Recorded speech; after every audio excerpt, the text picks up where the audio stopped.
उससे ज्यादा जरूरी है इस वक्त पर्दे को आम किया जाए, पर्दे को आम किया जाए। अभी कई लड़कियां जो मुर्तद हुई, उनके हवाले से लोगों ने कहा कि देखो ये जितनी भाग रही है ना गैर मुस्लिमों के साथ, ये सारी पर्दे वाली होते जा रही है। मैंने कहा तूने गलत सोचा और समझा भी गलत है।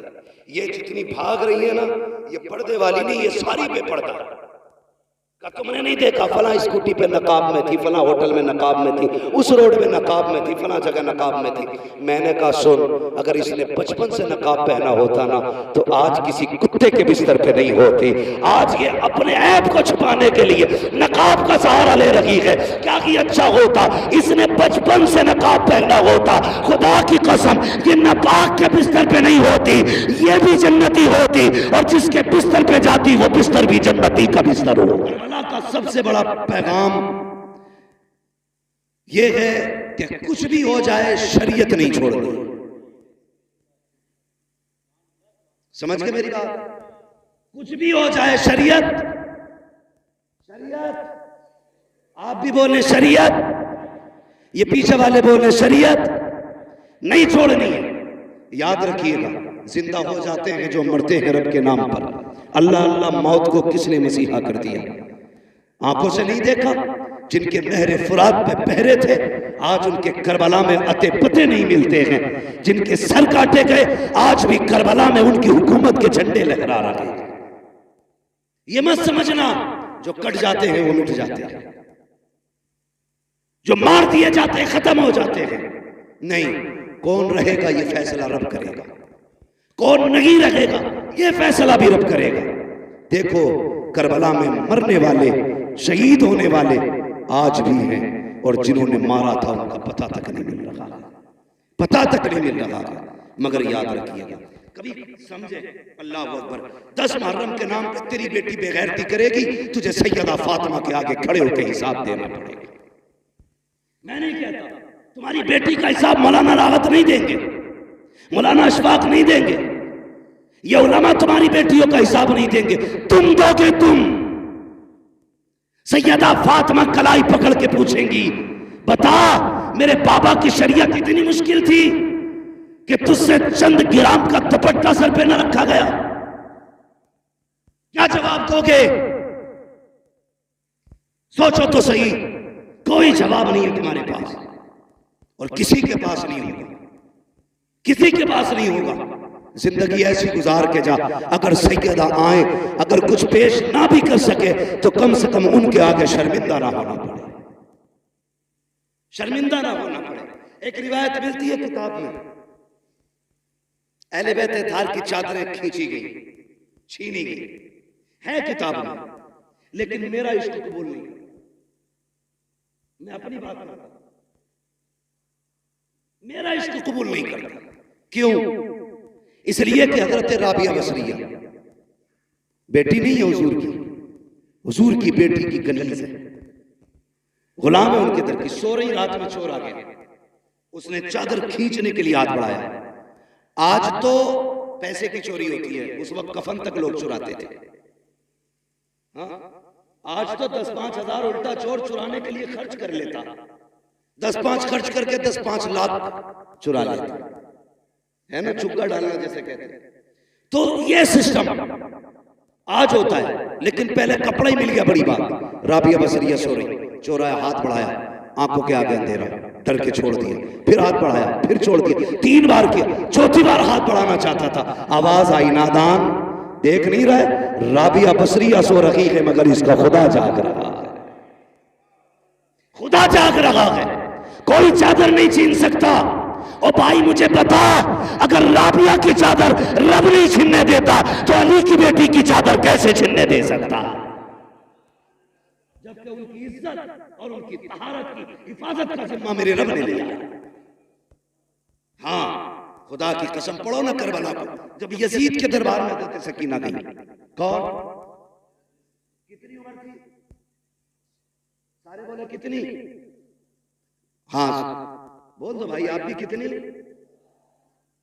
7 साल। कम से कम सुन्नियों को उनके बारे में तो पता रहता ही है सभी को। अब मुझे डाउट हो रहा थोड़ा सा, कितनी उम्र थी? आगे वाले बोले 7 साल।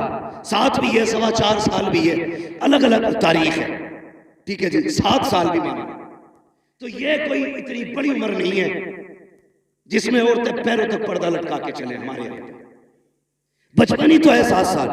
यजीद के दरबार में जब खड़ा किया गया उस वक्त हजरत सकीना के गले में रस्सी थी।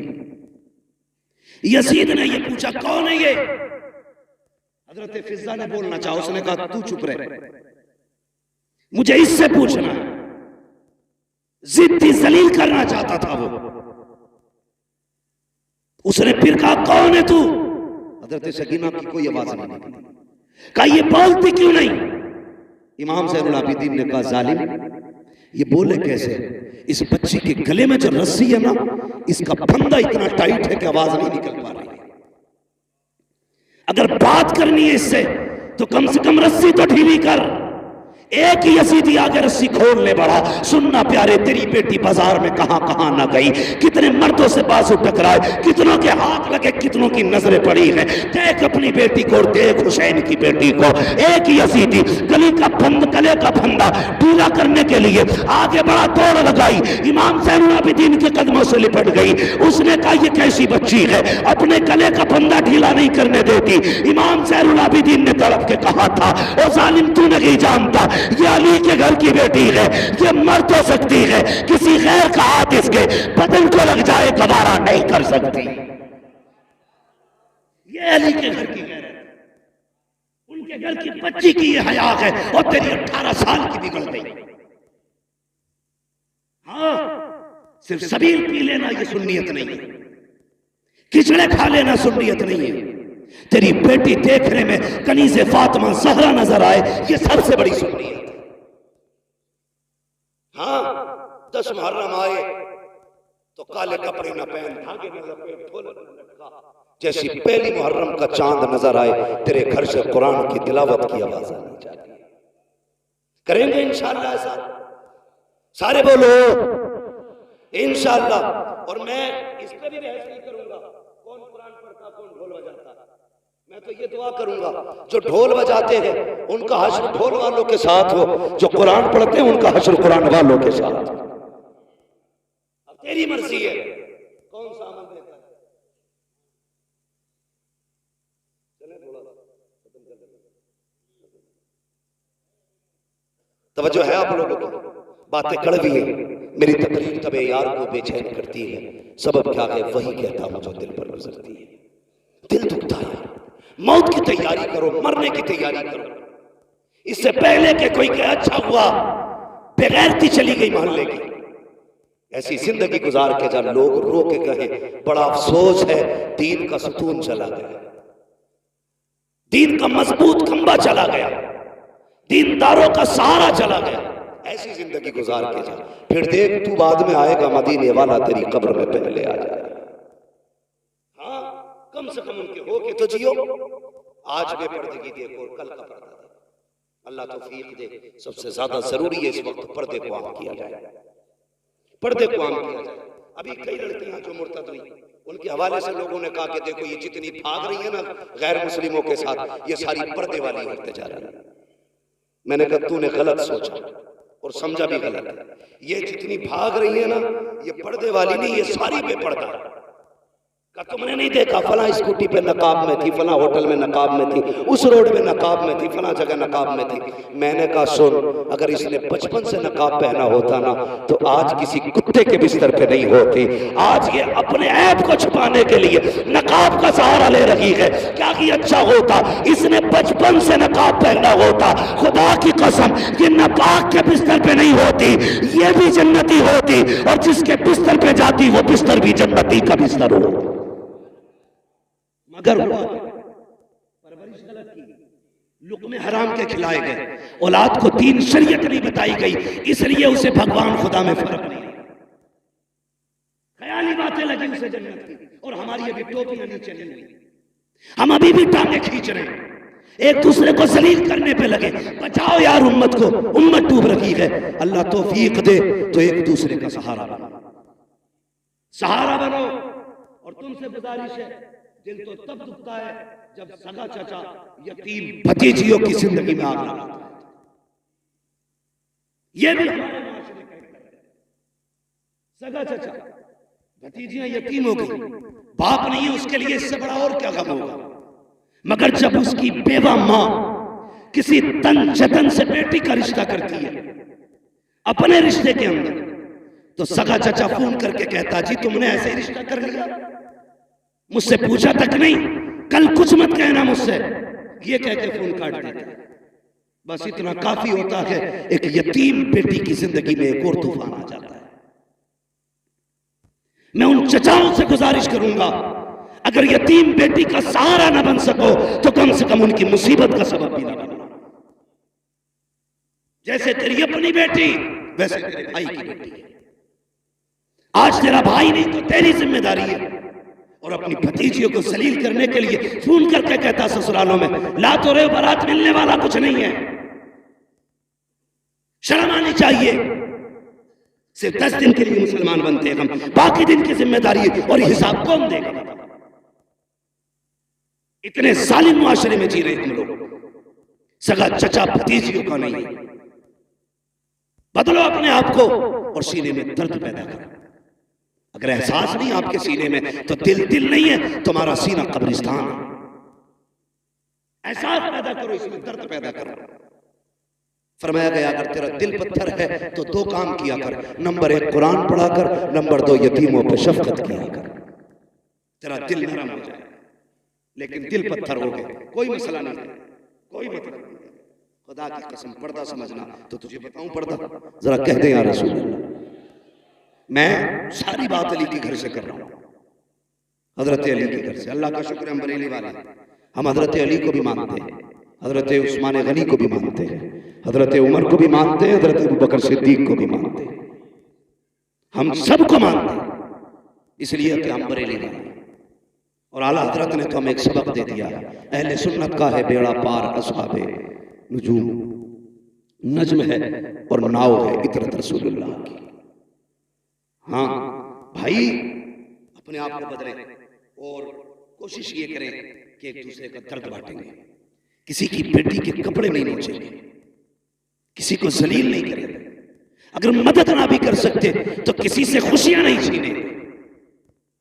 किसी को यतीम देखा करो, शुक्र अदा किया करो और अपनी बच्ची समझ के उसके सर पे हाथ रखा करो।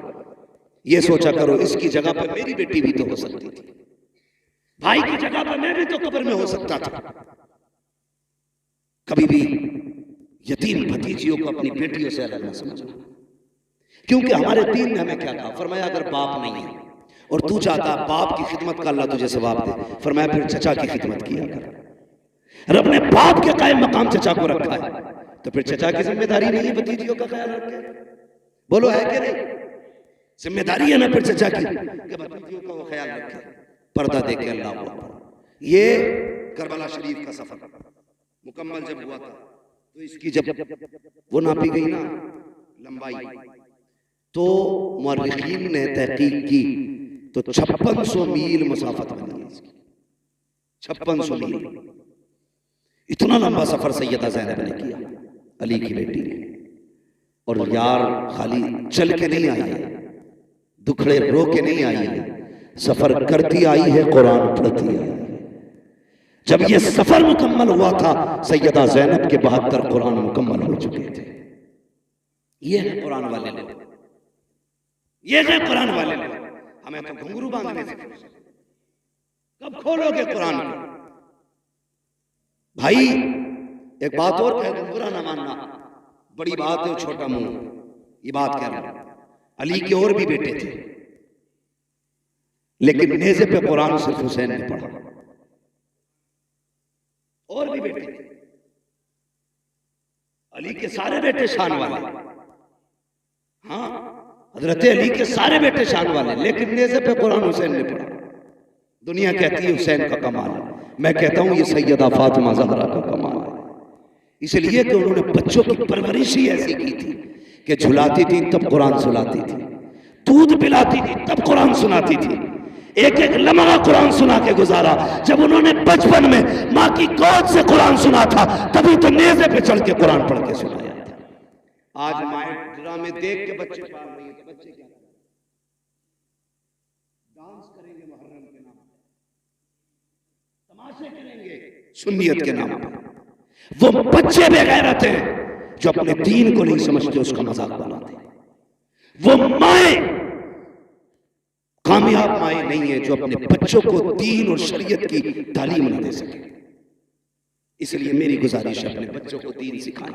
हजरत सैयदा ज़ैनब ने पूरा सफर किया, लेकिन बेपर्दा नहीं, पर्दे के साथ किया था, पर्दे के साथ किया था। आखिरी वक्त जब विसाल का आया, हजरत अब्दुल्लाह इब्न जाफर तैयार ने कहा था, ज़ैनब मैं जानता हूँ नाना की शरीयत यह है कि औरत बीमार हो जाए तो तबीब को हाथ दिखा सकती है। हजरत सैयदा ज़ैनब ने क्या कहा था, कहा यह शरीयत है मुस्तफ़ा की, मुझे तस्लीम है, लेकिन एक सबक मैंने करबला में अपने भाई से भी सीखा था। कहा क्या? कहा था कि उनके गले पे खंजर चल रहा था, मैं पर्दे से देख रही थी, मेरा जी चाहता था कि आखिरी वक्त भाई का अक्सर मेरी गोद में हो, लेकिन हुसैन ने कहा था अगर मेरी लाश की बोटी बोटी भी हो जाए ज़ैनब पर्दा नहीं छोड़ना।